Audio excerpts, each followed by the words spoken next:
Hey everyone! Well, welcome to our final week of strengthening yourself in the Lord. It has been just an honor for me to be able to do this study book with you and grow with you, share on the boards, talk to one another, pray with each other.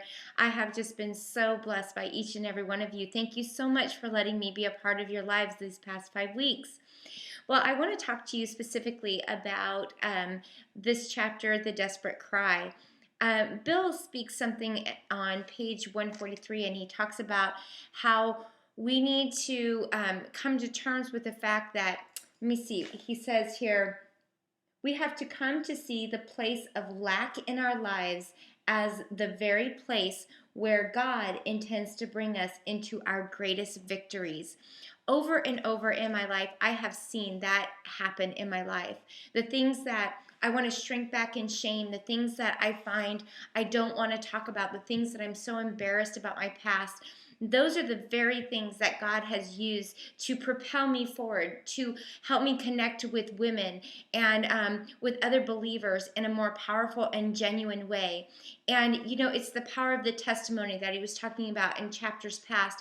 But it's also the power of bringing what the enemy wants to keep in darkness, those things that we're most shamed about, those things that we might struggle with the most, and allowing the Lord to surface them, like trusting him enough that he would not put us in a situation that would harm us or embarrass us or make us want to shrink back, but he would actually, if we allow him to surface those things that we deem as weaknesses, and give those to him and like almost lay them down as an offering and say, okay, Lord, they're yours. I'm going to give this to you to do what you want, and allow and trust him that we can allow him to have his way with our weaknesses, with our struggles, with our shame, and then allow him to see what he will do with it.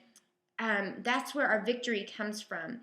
You know, for me, I struggled with rage and anger and depression for years and years and years. And that very thing that I struggled with has been what God has used. He's allowed that struggle that I had, he has allowed that to be used as a weapon against the enemy and a tool for victory for other people, because I've been able to share how that I wrestled with that and how God has helped me work through those and the things that I overcame, and not allowing that to be a badge of shame, but it is now become this sense of victory and this place of where God is using it to touch people's lives and connect me with other people who are struggling with the same thing. And in that, I've been able to overcome that battle. And I don't have to be ashamed because it's not in the dark anymore. It's something that God's working out through in me and through me. And he's connecting me with other people who have overcome it and people who are still struggling with it.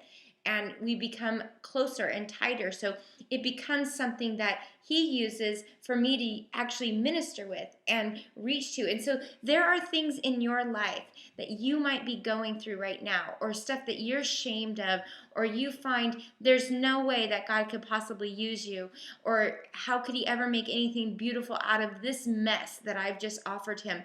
And I just want to encourage you that he can and he will, and that's what he does best. He takes what is broken and what is what the world would seem is useless and worthless, and he finds value and beauty in it. And so whatever you're going through, whatever your insecurities are, whatever you are struggling with right now, maybe it's your weight, maybe it's your marriage, maybe it is just some family problems, or maybe you struggle with rage and anger and depression like I did.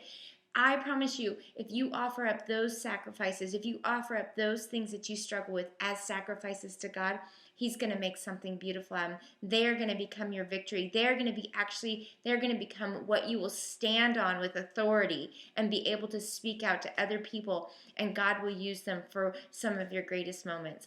I hope you enjoyed this study. I cannot wait to talk to you on the boards. Enjoy your time this week, just getting in the Word of God and spending time with the Lord. Take care, and I'll see you later. Bye-bye.